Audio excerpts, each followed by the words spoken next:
Monsieur Timothéo. Merci, Monsieur le Président. Je veux d'abord débuter mon intervention en précisant tout de suite que notre groupe ne votera pas ce rapport, comme il n'avait pas d'ailleurs voté celui de 2020. D'une part parce que nous avons une véritable divergence sur la nature même de l'outil qui porte la politique départementale d'insertion, et d'autre part, nous continuons d'avoir la conviction que le niveau de financement de cette même politique n'est pas à la hauteur. Quelques remarques sur le premier point, tout d'abord celui de l'outil.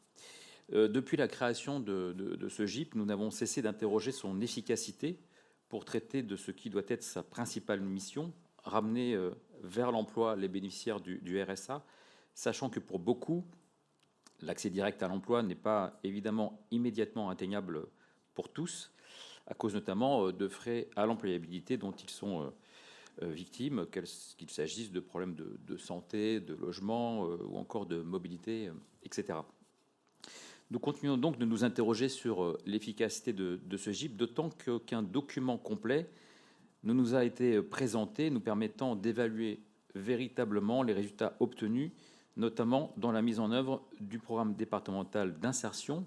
Et ce ne sont pas les 10 pages en papier glacé qui sont posées ce matin sur nos tables qui nous permettent de réellement évaluer cet aspect-là. Je rappelle d'ailleurs que ce même rapport l'an dernier était 3 fois plus épais. Passons. Mais pour revenir donc sur cette efficacité, sur cet aspect, il est prévu à l'article 7 dans la convention de partenariat entre le GIP et le département, comme d'ailleurs dans la précédente convention, je crois, un engagement de procéder à une évaluation d'impact des actions. Cette évaluation d'impact, je crois qu'à ce jour, nous l'attendons toujours.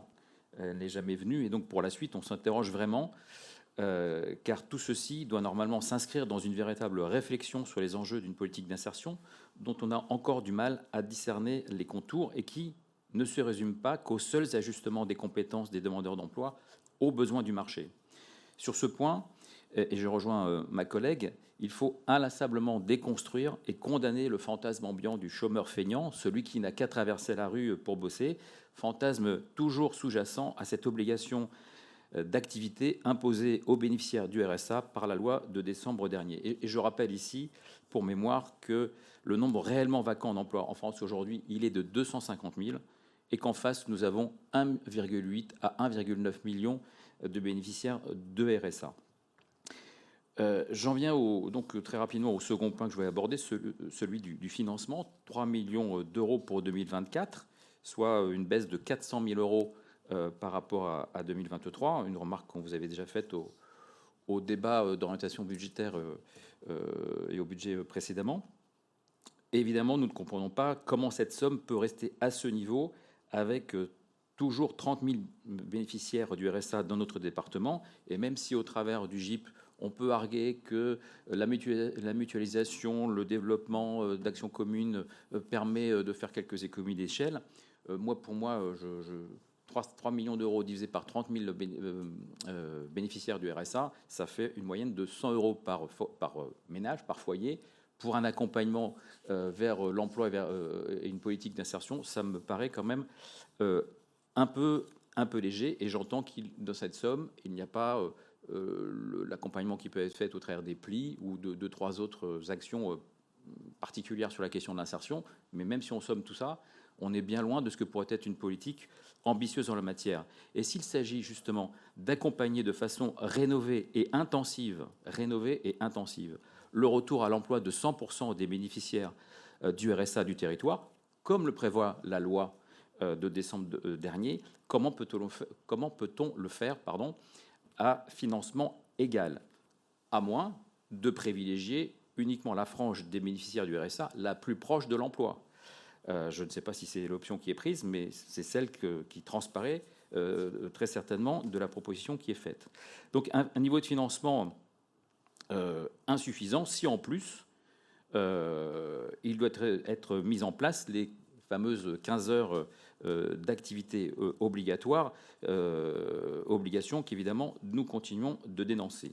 Là encore, nous avons du mal à voir quels seront les nouveaux moyens qui seront déployés pour atteindre les objectifs. Alors que dans certains départements, je n'en cite aucun, mais je vous laisse aller regarder lesquels ils peuvent être dans une proximité géographique pas trop éloignée, on a pu annoncer des recrutements massifs de conseillers et de conseillères chargés du suivi des allocataires pour justement accompagner vers l'emploi ces bénéficiaires. On a pu annoncer des augmentations importantes du nombre de places dans les actions d'insertion. Ici, dans les Hauts-de-Seine, on ne sait pas trop ce qu'on va faire, très clairement. Or, pour répondre aux enjeux de l'insertion, il faut renforcer les moyens d'accompagnement et lutter, cela a été dit, contre le non-recours, deux aspects qui restent largement sous-estimés dans les champs du conventionnement qui est proposé ce matin. Je vous remercie. Bien.